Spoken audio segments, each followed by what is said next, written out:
Hey everyone, welcome back to Tech Tuesdays. Today is episode 5 of Tech Tuesday, which is crazy. It's crazy to think that we've come this far. And as you might have noticed, we've done a couple of changes to the building. Mainly, we're not using this thing anymore. I'm not having to use it back and forth. We're actually using genuine microphones. Yeah, these microphones were... yeah. These microphones were actually suggested by one of our YouTube guys that really likes our stuff, and he's a real treat to talk to. But we kind of went through a bunch of audio stuff, and it was just, I'm like, yes, that's ones we've been looking at, and there it is. Yeah. I think I'm really looking forward to using these because not only are they good on the stand, but you can also carry them around with you if we ever need to go out to a vehicle, if we're going to a trade show, whatever's going on. It's really nice to have these microphones. It makes life a lot easier moving forward. If you noticed it when it was already unpacked, I actually recently stole it from your desk. Yep. And then used it on a podcast. Was a Gearhead Perspective. Bunch of nice guys over there. They wanted to talk about tech stuff, so I said, yes, let's do this and talk about tech stuff. And we talked about tech stuff. Yeah? Yep. Tech stuff? Tech stuff. Just leave it at that. Tech no, stuff. Just nitrous stuff and systems and what's good and what's bad and in between. And yeah. Epic. Very. Great.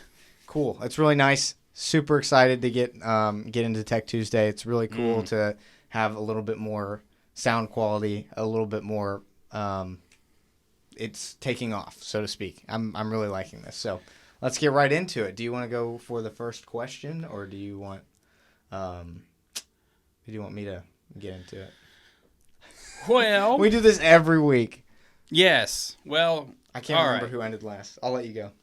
I'll tell you what. It doesn't really matter. We'll read a thing the best we can and answer it the best we can, and it'll be fine. Reading is kind of not necessarily your specialty. It's for the people. Oh my goodness! Why do we do Tech Tuesdays? It's for the people. For the people. All right, Brian Martin 3669. Hey guys, looking into Killshot system for a 70s Dodge 360 4-barrel, so at least a 4150 flange ish. Yep. Currently have a stock magnetic pickup distributor, an MSD 6A with a Blaster 2 coil. What are my options with ignition? Can I use my ignition system as is? Can I use the Killshot to control my timing? Thanks. Yeah, that's huge. I mean, actually, what's crazy is like last week I ran into somebody doing something kind of similar. Yeah. The main thing being that MSD Ignition is that what I've seemed to run into is using MSD is totally fine overall, like overarching.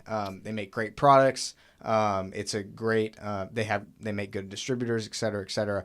But there's something pretty important to highlight there in that Blaster 2 coil, and you know more about that than I do. It's the dwell on that is a little bit different than the one that we designed. So if you want to use your stock ignition setup with that. You can do it depending on how the magnetic pickup on your distributor is. You can feed that to our system and then use the white wire, the points trigger wire, to control the MSD box and just dumb fire it. So every time it gets a ground signal, it fires the coil. And that's using your Blaster 2 coil as well. But if you're going to try to use the Blaster 2 coil with our system, I wouldn't do it. It's a different internal dwell time. It's made a little bit differently. It wasn't designed for it. The way that our chipset drives the coil we went with is a little bit different than that canister-style coil. But it's still a doable thing. You can still feed the signal in, feed the ground signal out, trigger the MSD box, trigger the coil, and it does a fine job at timing control. If you already have a really good curve set up in your MSD, the only thing you ever have to worry about is getting the tach signal to the throttle body to pulse the injectors, which is fine, but you don't end up with ACEs handling the timing control. You end up with MSD handling it, which is fine if you already got a good curve set up. Still not that big of a deal. I mean, there's 3 different-ish ways to do this with that particular setup. And we do get that question 2 or 3 times a week, if not more. At least. It's definitely way more than 2 or 3 times a week. I've hands in the air. I totally know that for a fact. One thing, as far as MSD, when it comes to locking out the distributor, is very similar to ours. would you say? Or would you say it's a little bit different of a process? Stock magnetic distributor, theoretically it's possible as long as that thing's locked out. Mm-hmm. When it comes to, if you have like an MSD, like a Pro Billet or something like that, fine piece of equipment, nothing against them. But I've ran into some inconsistencies in getting that set up. More and more people need a phasable rotor because of the way it's designed. You'll have to actually phase it a smidge to really get that spark right where you want it at.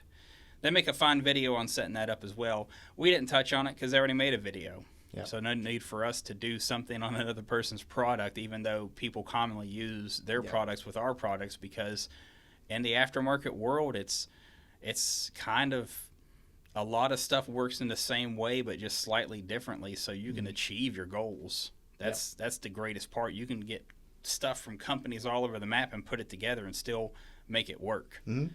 I'm totally on board with that. As far as for your specific setup, 70s Dodge, since we don't make a distributor for that, we would definitely recommend going just a magnetic distributor route. Yep. You could go MSD. You could go a couple of different routes, but the main thing is that magnetic pickup distributor. If you're not sure, go ahead and give us a call or email us. We'd be happy to tell you one way or the other.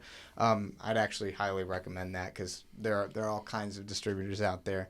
And then on top of that, you're probably looking at a Killshot and or Royal Flush. And as Tim said, having that distributor and coil from us is probably your best setup for success going to Killshot.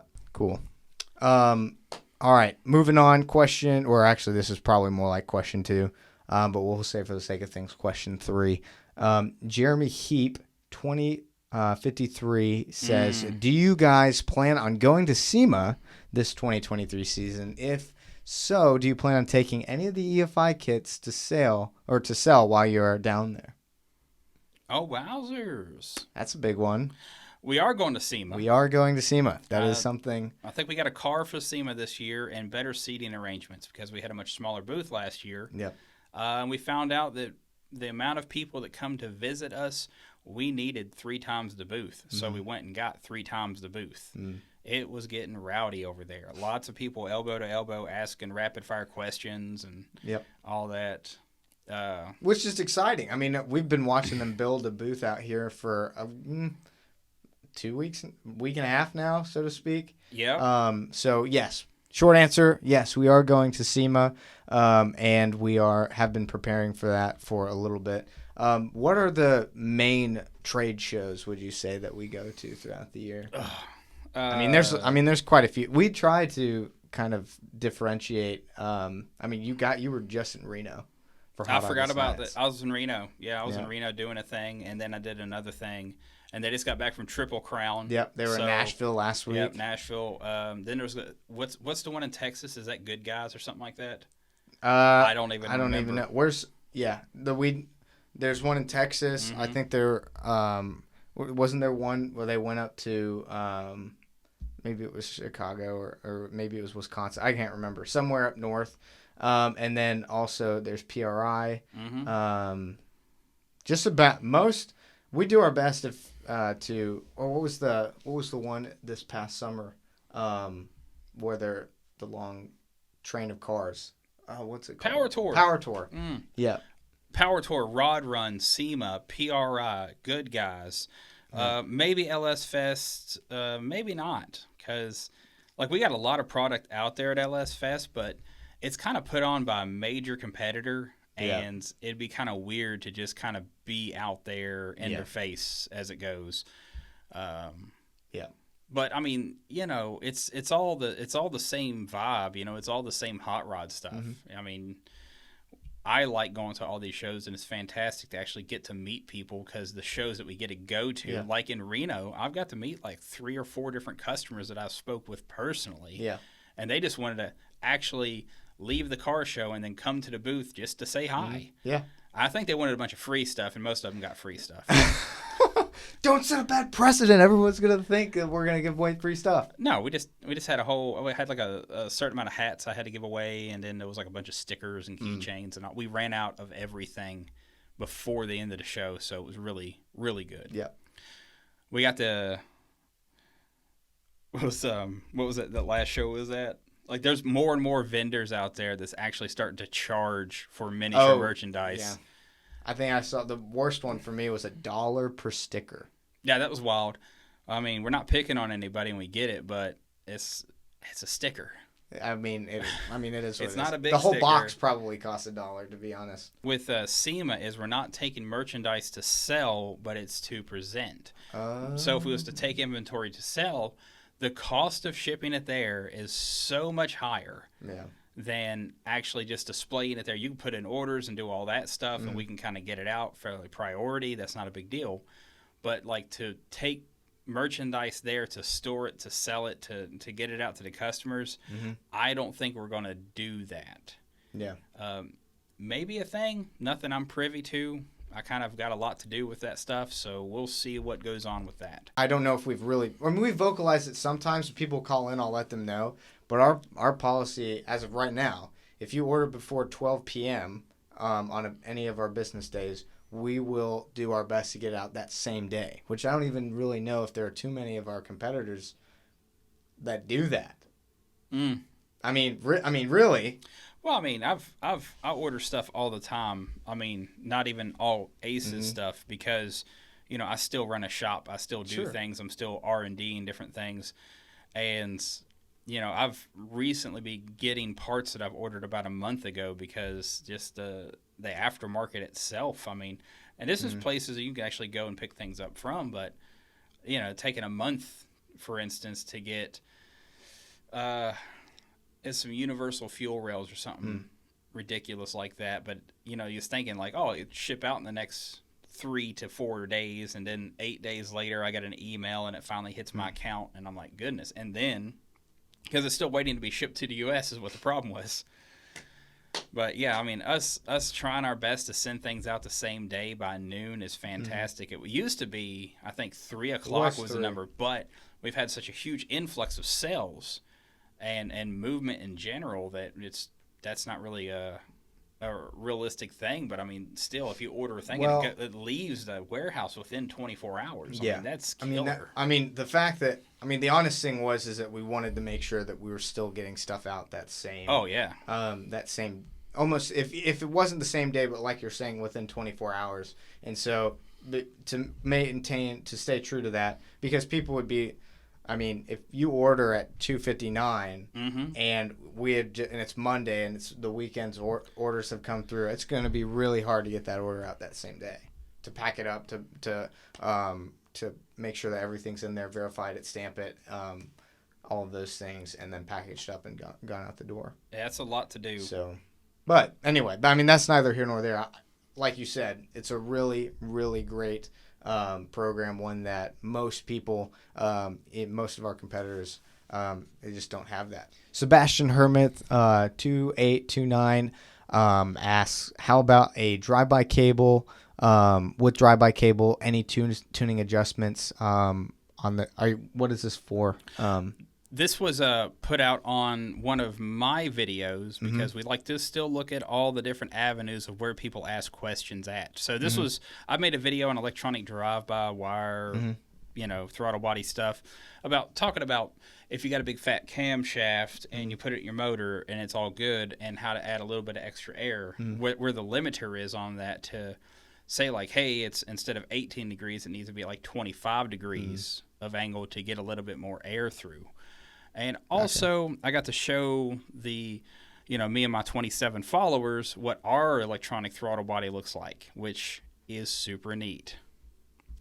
But yeah, I went through that setup, and Sebastian's asking about drive-by cable stuff, which uses a TPS and an IAC or an IAC motor and all that whatnot. But yeah, essentially, you really just need to increase like the part position really, or the position of the IAC, because it's going to add a little bit of extra airflow. You can open the throttle plate up a little bit.